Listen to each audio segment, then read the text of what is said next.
9वीं अध्याय में आपका स्वागत है। How to take right decision.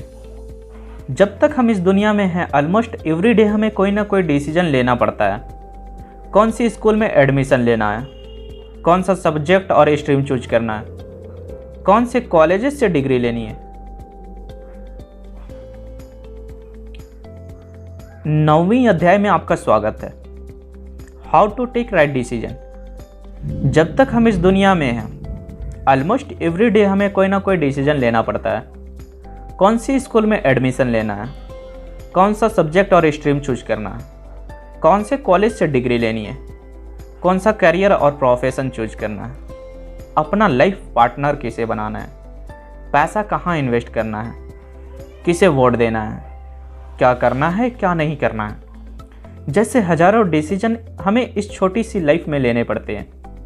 एक राइट डिसीजन अगर आपकी लाइफ बना सकता है तो एक गलत डिसीजन आपकी इमेज और लाइफ को तबाह भी कर सकता है, जिसके लिए आपको लाइफ टाइम तक रिग्रेट करना पड़ सकता है। हालांकि दुनिया में एक भी ऐसा पर्सन नहीं होगा जिसने आज तक कभी कोई रॉन्ग डिसीजन नहीं लिया होगा। कोई भी पर्सन 100% श्योर नहीं हो सकता कि वो जो डिसीजन ले रहा है वो सही साबित होगा, क्योंकि हम राइट और रॉन्ग डिसीजन नहीं ले सकते हैं। हम सिर्फ डिसीजन ले सकते हैं। वो डिसीजन राइट था या रॉन्ग था ये तो आने वाला वक्त बताएगा। लेकिन इस दुनिया में ऐसे भी लोग हैं जो अपने लाइफ एक्सपीरियंस और फिलॉसफी के बेसिक पर करेक्ट डिसीजन ले पाते हैं। और वो भी करेक्ट डिसीजन इसलिए ले पाते हैं क्योंकि उन्होंने उनकी लाइफ में ऑलरेडी बहुत सारे रॉन्ग डिसीजन लिए थे। उनके डिसीजन क्यों रॉन्ग साबित हुए, उन्होंने क्या सोचकर वो डिसीजन लिए थे, उनसे कहाँ चूक हुई, वो क्या करते या क्या नहीं करते तो डिसीजन रॉन्ग नहीं होता। उन्होंने इन सारे पॉइंट्स को क्लोजली ऑब्जर्व किया और अपने एक्सपीरियंस के बेसिक पर एक टेक्निक डेवलप की जिसे डिसीजन मेकिंग स्किल के नाम से जाना जाता है। एक सक्सेसफुल पर्सन से सवाल पूछा गया कि आपको सक्सेस कैसे मिली। उसने जवाब दिया, राइट टाइम पर राइट डिसीजन लेने की वजह से।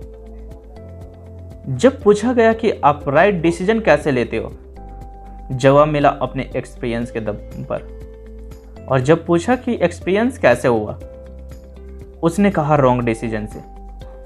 डिसीजन राइट होगा या रॉन्ग होगा ये एनालिसिस करना समझदारी है, लेकिन डिसीजन गलत साबित ना हो जाए ये सोचकर कोई डिसीजन ही नहीं लेना ये बेवकूफ़ी है। क्योंकि जब तक आप डिसीजन नहीं लेंगे आपको पता कैसे चलेगा कि आपकी डिसीजन मेकिंग स्किल कितनी स्ट्रॉन्ग है। हाँ, रॉन्ग डिसीजन लेना एक मिस्टेक है, लेकिन मिस्टेक करने में कोई हर्ज नहीं है। Because mistake are proof that you are trying. गलतियां तो सबूत है कि आप ट्राई कर रहे हो। गलती तो उसी से होती है जो एफर्ट लगाता है। गलती हुई मतलब आपने कुछ न कुछ करने की कोशिश की थी। जिसने कभी कोई गलती नहीं की मतलब उसने कभी कुछ करने की कोशिश ही नहीं की। अब आप ही बताइए कौन बेटर है, जिसने कोशिश करते हुए गलती की वो या जिसने मिस्टेक हो जाने के डर से कभी कुछ ट्राई ही नहीं किया।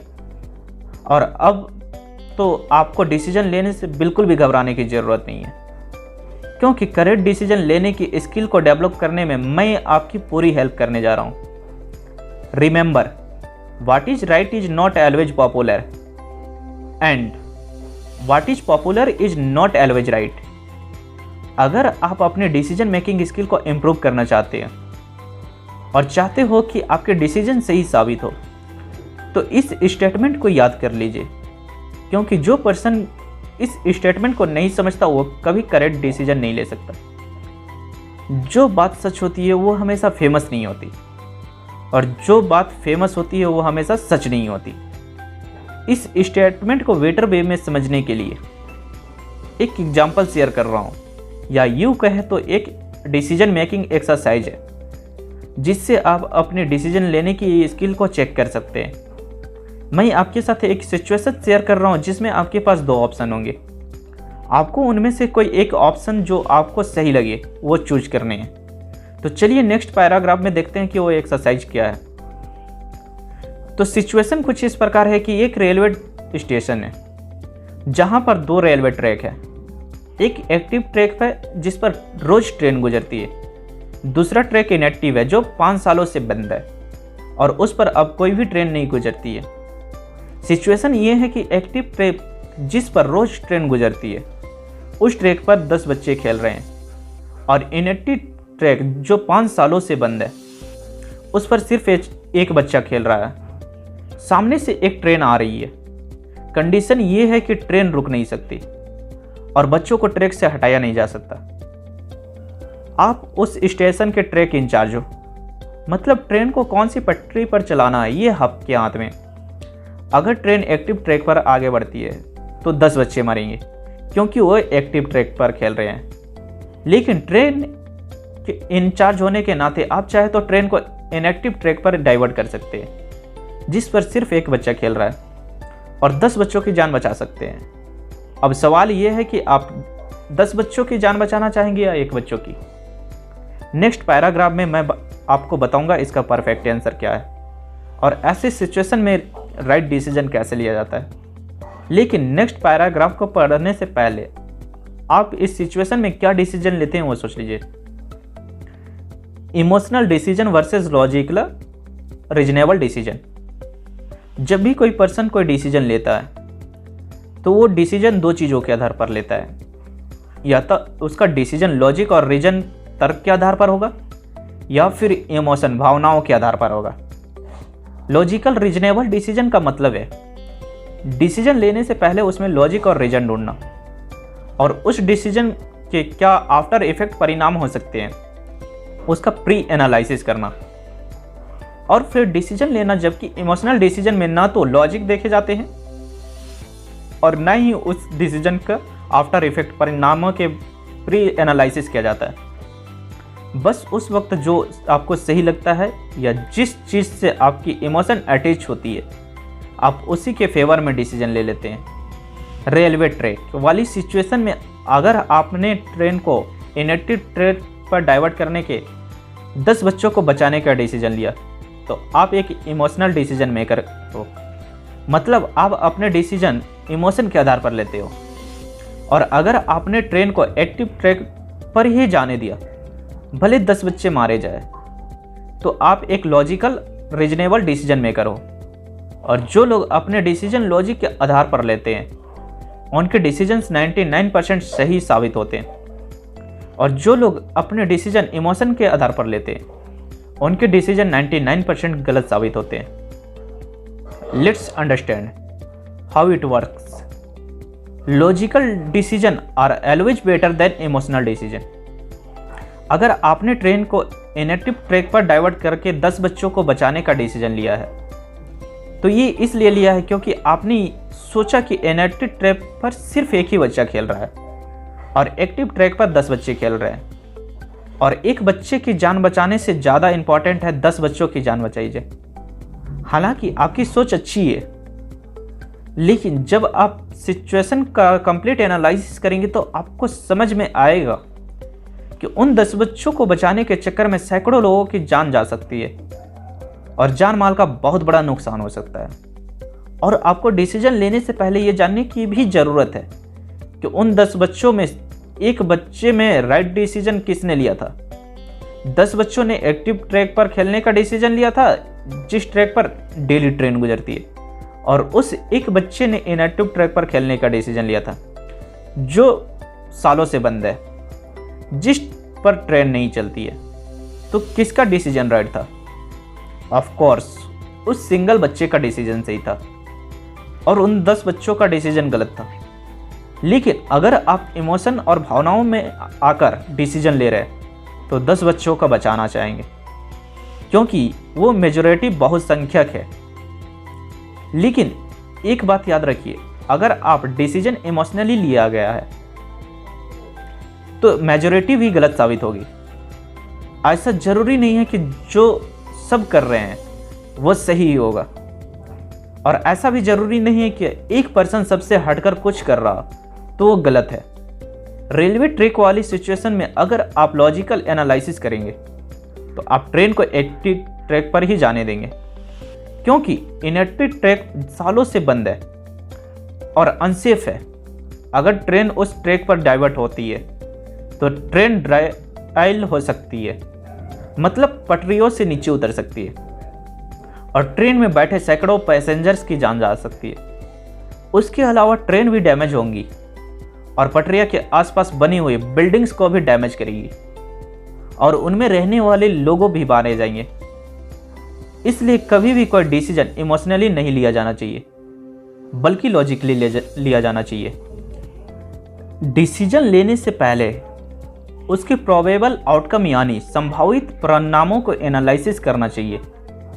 कोई भी पर्सन कुछ भी गलत डिसीजन नहीं लेता, वो तो बस इमोशनल डिसीजन लेता है और इमोशनल डिसीजन 99% रॉन्ग साबित होते हैं और डिसीजन रॉन्ग होगा तो उसके आउटकम भी नेगेटिव ही होंगे।